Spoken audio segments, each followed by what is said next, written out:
जय जोहार, जय हिंद। मैं पुष्पेंद्र ज्ञान कोरिया एकेडमी के यूट्यूब चैनल में आपका स्वागत करता हूं। हम कर रहे हैं सीजीपीएससी 75 डे चैलेंज और आज करेंगे सॉइल के जो मृदा है उसके 25 एमसीक्यू क्वेश्चन। तो स्टार्ट करते हैं पहले क्वेश्चन से। पहला क्वेश्चन है कि जो मिट्टी के वैज्ञानिक अध्ययन को क्या कहते हैं। ठीक है ना, scientific study of soil. Scientific study of soil को हम लोग क्या कहते हैं? पेडोलॉजी, जियोलॉजी, एर्गोनॉमी या इकोलॉजी। इकोलॉजी प्रस्तुत इकोलॉजी क्या है? एनवायरनमेंट की स्टडी को बोलते हैं। एर्गो एर्गोनॉमी क्या बोलते हैं? कृषि के लिए बोलते हैं। और जियोलॉजी भूविज्ञान के लिए क्या बोलते हैं? और सॉइल की जो स्टडी है उसको हम लोग क्या बोलते हैं? पेडोलॉजी। तो आंसर हो जाएगा ए। अगला प्रश्न है कि भारतीय मिट्टी की विशेषता कौन सी है? जो भारतीय मिट्टी है उसकी विशेषता सामान्य क्या है, बताना है आपको। नाइट्रोजन, खनिज, ह्यूमस की अधिकता। नहीं भैया, अगर नाइट्रोजन बहुत ज्यादा होता तो इतना उर्वरक हम लोग डालते ही नहीं, ये गलत हो जाएगा। ठीक, उसके बाद नाइट्रोजन, खनिज और ह्यूमस की कमी, बिल्कुल हमें कमी मिलती है यहाँ पे। ठीक है ना, ये सामान्य है। ठीक, रिच इन ऑर्गेनिक कंटेंट, ये भी कम रहता है। यूनिफॉर्म जो है ना जो फर्टिलिटी सब जगह पे नहीं होता, ये भी गलत हो जाएगा। तो आंसर क्या हो जाएगा? बी, जो है नाइट्रोजन, मिनरल्स और ह्यूमस की कमी रहती है। अगला प्रश्न है, ठीक है, अगला प्रश्न बता रहे हैं कि जो सॉइल का एरिया है उसके आधार पे हमको बड़े से छोटे क्रम में सॉइल के टाइप बताना है। तो भारत में निम्नलिखित मिट्टियों के उनके क्षेत्र कवरेज के आधार पे सबसे बड़े से छोटे क्रम में व्यवस्थित करना है। तो सबसे ज्यादा जो होती है कौन सी होती है? जलोढ़ मिट्टी होती है, तो ये कैंसिल हो जाएगा। सबसे ज्यादा जलोढ़ मिट्टी होती है। उसके बाद जो होती है क्या है? ब्लैक सॉइल होती है। ठीक है, उसके बाद आपका ब्लैक सॉइल होती है। उसके बाद आपका रेड सॉइल होती है। ठीक, तो इसका जो और सही आंसर क्या हो जाएगा? अगर इसमें देखेंगे तो सबसे सबसे ज्यादा क्या हो जाएगी? एलुवियल सॉइल, उसके बाद रेड सॉइल, उसके बाद ब्लैक सॉइल, फिर माउंटेन सॉइल होगा, फिर लेटेराइट और फिर एरिड हो जाएगा। और यहाँ पे आप देख भी सकते हैं सबसे ज्यादा आपको क्या दिखेगा? सबसे ज्यादा आपको आपको मिलेगा एलुवियल सॉइल मिल जाएगा यहाँ पे। ठीक, उसके बाद आपको ये है ब्लैक सॉइल, फिर रेड सॉइल है। ठीक है, एरिड सॉइल हो जाएगा, ये माउंटेन सॉइल यहाँ पे आपको मिलेगा। ठीक,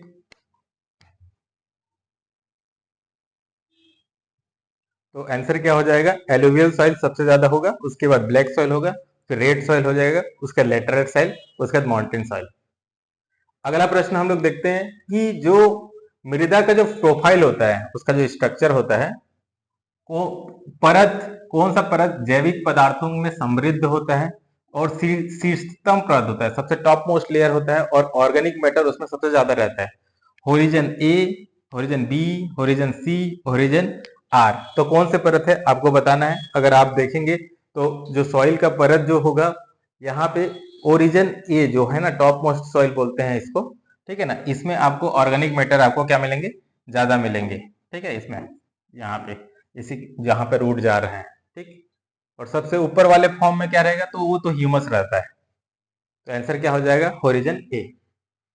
अगला प्रश्न हम लोग देखते हैं, इसमें बताना है आपको कि निम्नलिखित में से मृदा निर्माण को प्रभावित करने वाला कारक नहीं है। कौन सा फैक्टर है जो सॉइल के फॉर्मेशन को इतना ज्यादा इन्फ्लुएंस नहीं करता? पेरेंट्स मटेरियल, पेरेंट्स मटेरियल बहुत ज्यादा इंपैक्ट करता है। तो जैसे ही पेरेंट्स मटेरियल रहता है उसके हिसाब से उसका कलर, उसका टेक्सचर रहता है। जलवायु, जलवायु इंपॉर्टेंट है। जलवायु के कारण ही, जैसे कि पानी बहुत ज्यादा गिरेगा, टेम्परेचर ज्यादा हो जाएगा तो आपको लेटराइट सॉइल बन जाएगा। ठीक है ना, टोपोग्राफी ये भी डिपेंड करता है। उसका जो लॉन्गिट्यूड है, जो देशांतर रेखा है, लॉन्गिट्यूड कहाँ पे है, वो इतना ज्यादा इफेक्ट नहीं करता। तो आंसर यहाँ पे गलत कौन सा हो जाएगा? डी हो जाएगा। अगला प्रश्न हम लोग देखें तो ये है कि कौन सा मिट्टी अपने संतुलित बनावट, ठीक है ना, जो बैलेंस टेक्सचर और अच्छे जल निकास, गुड ड्रेनेज के कारण कृषि के लिए सबसे उपयुक्त मानी जाती है।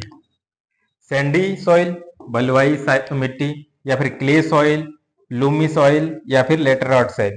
तो आपको बताना है कौन सा सबसे उपजाऊ होती है। तो ये जो सॉइल होता है आपको दोमट मिट्टी बोलते हैं, वो है।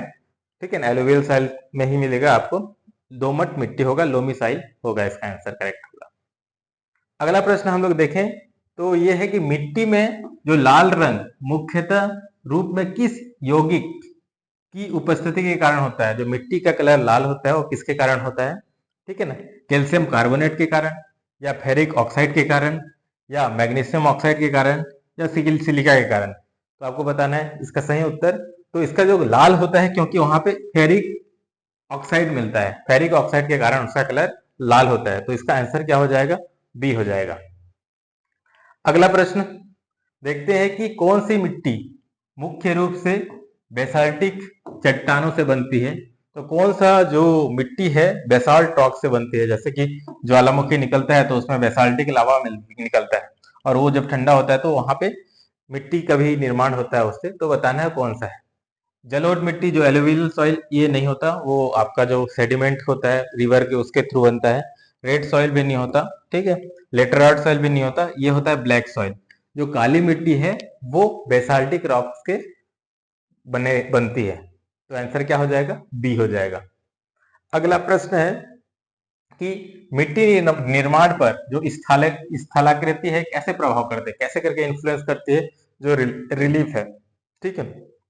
तो flat terrain increase the soil erosion, ठीक है ना, बढ़ भी सकता है नहीं भी कर सकता है, इसको नहीं बोल सकते। Relief have no impact, impact तो करता है। जैसे क्या होता है अगर रिलीफ अगर स्टीप है, जैसे कि खड़ी ढलानों पर कटाव बढ़ाकर मृदा का निर्माण को रोकती है, ठीक है, ये रोक सकती है, ठीक है। और स्थलाकृति जलवायु पैटर्न को निर्धारित करके मृदा की उर्वरकता को प्रभावित करती है। ये इतना नहीं है। जो सबसे ज्यादा इंपॉर्टेंट हो जाएगी, जो खड़ी ढलाने के कटाव बनाकर मिट्टी निर्माण को रोकती है, ठीक है ना, ये स्थलाकृति। अगला प्रश्न हम लोग देखेंगे कि अत्यधिक वर्षा और उच्च तापमान वाले क्षेत्र में कौन सी प्रमुख मिट्टी पाई जाती है। तो बोल रहा है कि जहां पे ज्यादा टेम्परेचर है और जहां पे ज्यादा बारिश है वहां पे किस टाइप की मिट्टी पाई जाती है। Black soil, alluvial soil, red soil, या लेटराइट सॉइल। तो वहां पे जो मिट्टी पाई जाती है वो आपका हो जाएगा लेटराइट सॉइल, लेटराइट सॉइल मिलता है। अगला प्रश्न है कि जो ग्रेनाइट है और बलुआ पत्थर के जो अपक्षय होता है या वेदरिंग होता है, ठीक है ना, उसके बाद कौन सा मिट्टी बनता है। एलोवियल सॉइल बनता है, जलोढ़ मिट्टी बनता है, रेड सॉइल लाल लाल मिट्टी बनता है, ब्लैक सॉइल काला मिट्टी बनता है, या लेटराइट सॉइल मिलता है। तो जो ग्रेनाइट है बलुआ पत्थर है उसके अपक्षय के कारण आपको आपको मिलेगा वहां पे रेड सॉइल बनेगा, लाल मिट्टी बनेगी। जो जलोढ़ मिट्टी है, ठीक है ना, एलुवियल सॉइल का निर्माण कैसे होता है, ठीक है ना, अत्यधिक वर्षा वाले क्षेत्र में लीचिंग प्रक्रिया से। यहाँ पे तो लेटराइट बनेगा, ये गलत हो जाएगा। जैविक पदार्थ के विघटन से नहीं बनेगा ये, ठीक है ना। ज्वालामुखी के अपक्षय से तो आपको क्या मिलेगा, काली मिट्टी बनेगी यहाँ पे। नदियों द्वारा अवसाद के जमाव के जो रिवर के सेडिमेंट आते हैं उसके द्वारा जो मिट्टी बनती है वो जलोढ़ मिट्टी बनती है। तो आंसर क्या हो जाएगा, ए हो जाएगा।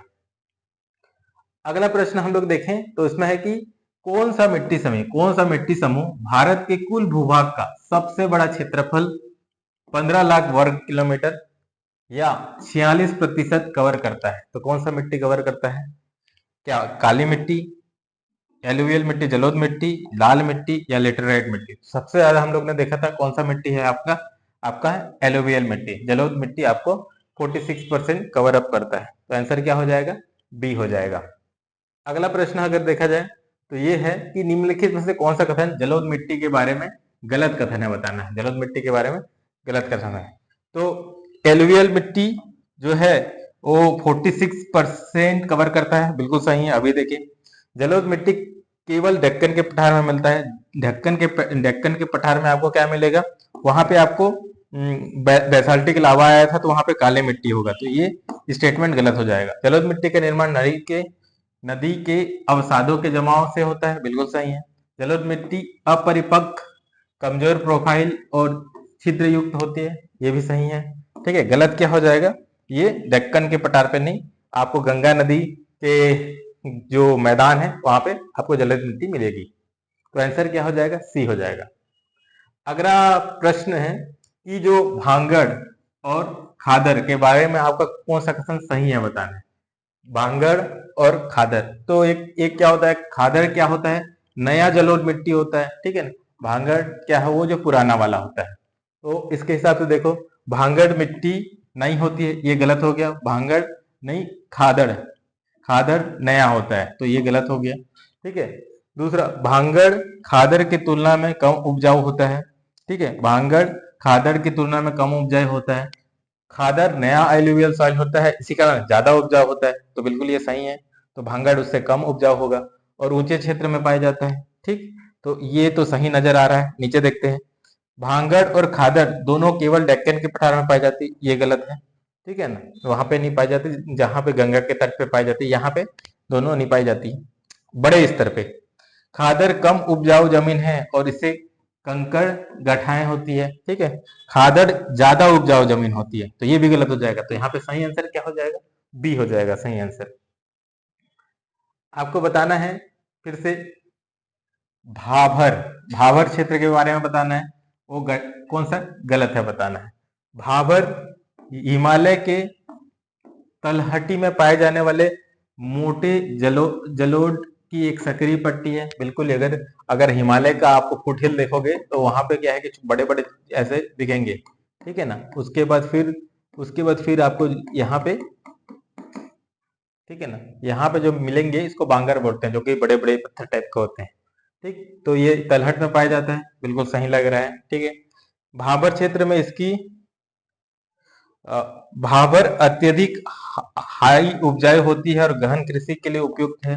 ठीक, तीसरा, भाबर शिवालिक पहाड़ियों के दक्षिण और तराई क्षेत्र के उत्तर में मिलता है। ये तो मिलता है कि जो हिमालय के लास्ट क्षेत्र है शिवालिक है, और ये बाहरी क्षेत्र यहाँ पे मिलता है, तो डी सही है। ठीक है, और भाबर क्षेत्र में इसकी छिद्र युक्त प्रकृति के कारण नदियां गायब हो जाती है। हाँ, बहुत सारे छोटे छोटे रहते हैं, ठीक है ना, बड़े बड़े, तो आपको क्या हो जाएगा, यहाँ पे गायब दिखेगी, तो ये भी सही है। और ये अधिक उपजाऊ और गहन कृषि के लिए उपयुक्त है। ठीक है ना, अब ये देखेंगे तो नहीं, ये अधिक उपजाऊ और गहन कृषि के लिए युक्त नहीं है, क्योंकि यहाँ पे आपका जो है ना स्टीप दिखेगा। ठीक है ना, और आकृति के कारण यहाँ पे आप इतना कृषि नहीं कर पाते, तो आंसर क्या हो जाएगा? सी हो जाएगा। अगला प्रश्न तराई के बारे में देखते हैं। तो भाबर के जो नीचे होता वाला क्षेत्र हो जाता है, ठीक है, हिमालय के, इसको हम लोग तराई बोलते हैं। जो जो आपका जो नेपाल और उत्तर प्रदेश का जो इलाका है, नेपाल और उत्तर प्रदेश का जो बॉर्डर है, वो वाला रीजन में आपको क्या है, तराई क्षेत्र दिखेंगे। तो उसके बारे में कौन सा कथन गलत है बताना है आपने। ठीक है, तराई क्षेत्र नाइट्रोजन और जैविक पदार्थ से समृद्ध है, लेकिन फॉस्फेट की कमी है। दूसरा, तराई क्षेत्र भावर पट्टी के दक्षिण में स्थित होता है, ये सही है। इससे ऊपर जो जो बड़े बड़े कंकर के साथ निकलते हैं उसको भाबर बोल रहे हैं। ठीक है ना, उसके दक्षिण में स्थित है, ये सही है। तराई क्षेत्र में इसकी छिद्र युक्त प्रकृति के कारण नदियां गायब हो जाती है। ठीक, ये भावर की बता रहा है, भावर के क्षेत्र में उसके जो प्रकृति के कारण ये गायब हो जाती है, ये गलत हो जाएगा। तराई क्षेत्र सघन वनस्पति और विविध वन जीवों को समर्थन करता है, बिल्कुल सही है, ये सही है। ठीक है, और तराई क्षेत्र में नाइट्रोजन जैविक पदार्थ में समृद्धि होती है और फास्फेट की कमी होती है। तो यहाँ पे जो गलत स्टेटमेंट हो जाएगा आपका सी हो जाएगा। अगला प्रश्न हम लोग देखें तो, निम्नलिखित में से किस राज्य में काली मिट्टी मुख्यतः रूप से पाई जाती है? काली मिट्टी सबसे ज्यादा कहाँ पे पाई जाती है? यहाँ पे क्या पंजाब में? नहीं। राजस्थान में? नहीं। ठीक है ना, वेस्ट बंगाल में? नहीं, यहाँ जलोढ़ मिट्टी मिलेगा। तो आपको महाराष्ट्र में मिलेगा, जहाँ पे डेक्कन का पठार है वहां पे जनरली काली मिट्टी मिलती है। तो आंसर क्या हो जाएगा? सी हो जाएगा।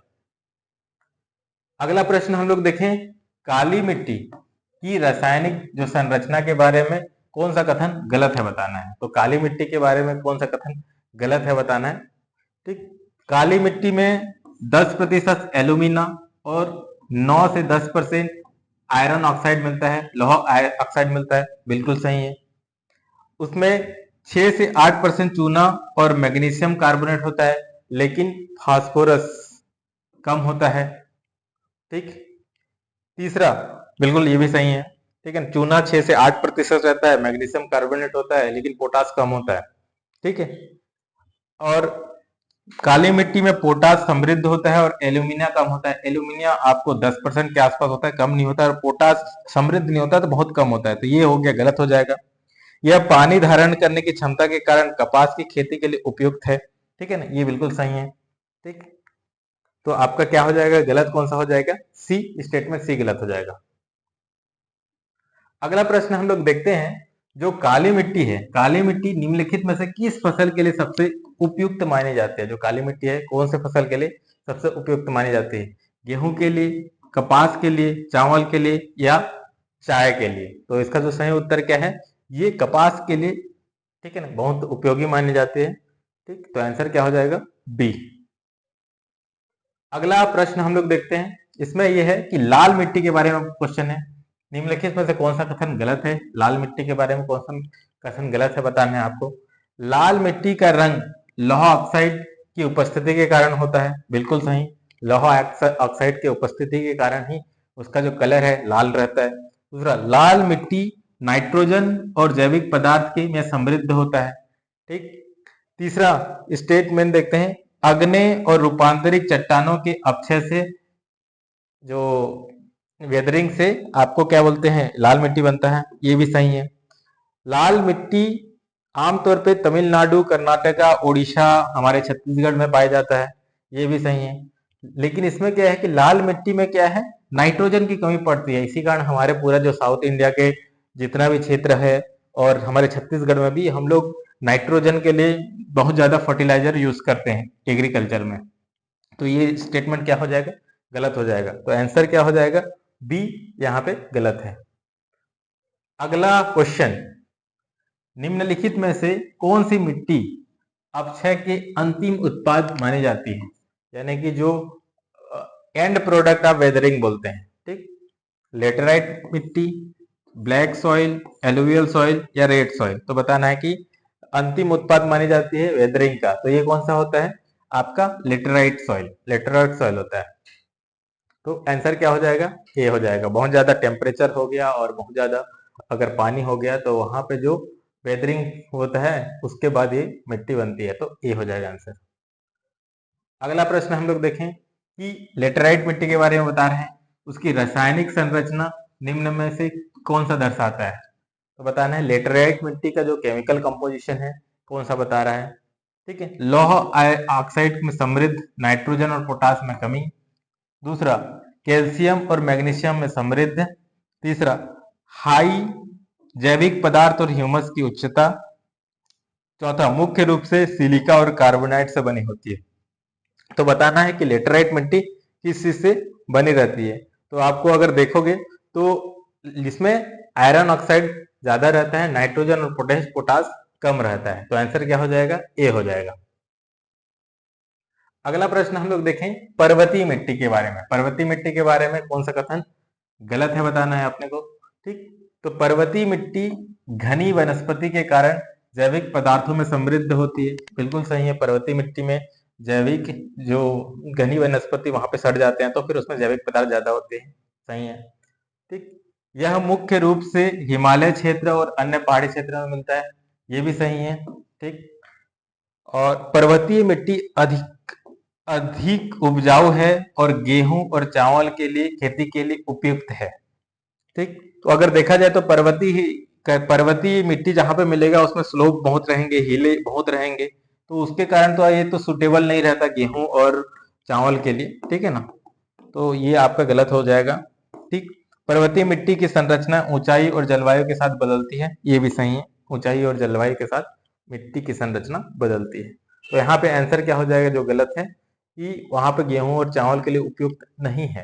ठीक है, लास्ट क्वेश्चन, अंतिम क्वेश्चन रहेगा हमारा, और इसका है किस प्रकार की मिट्टी में जैविक पदार्थ और घुलनशील लवण की मात्रा बहुत अधिक होती है?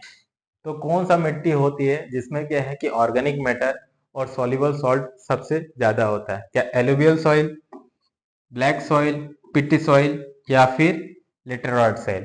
तो ये जो है आपका जो है इसको हम लोग पिट्टी सॉइल बोलते हैं, पिट सॉइल बोलते हैं, पिट मिट्टी बोलते हैं। तो आंसर क्या हो जाएगा? सी हो जाएगा। तो इस तरह से हम लोग ने 25 क्वेश्चन समाप्त किए। अगर आपको कंटेंट अच्छा लगा होगा तो लाइक करिएगा, सब्सक्राइब नहीं किए हैं तो सब्सक्राइब करिएगा, और अगर पीडीएफ चाहिए तो टेलीग्राम चैनल से आप डाउनलोड कर सकते हैं। थैंक यू, जय हिंद।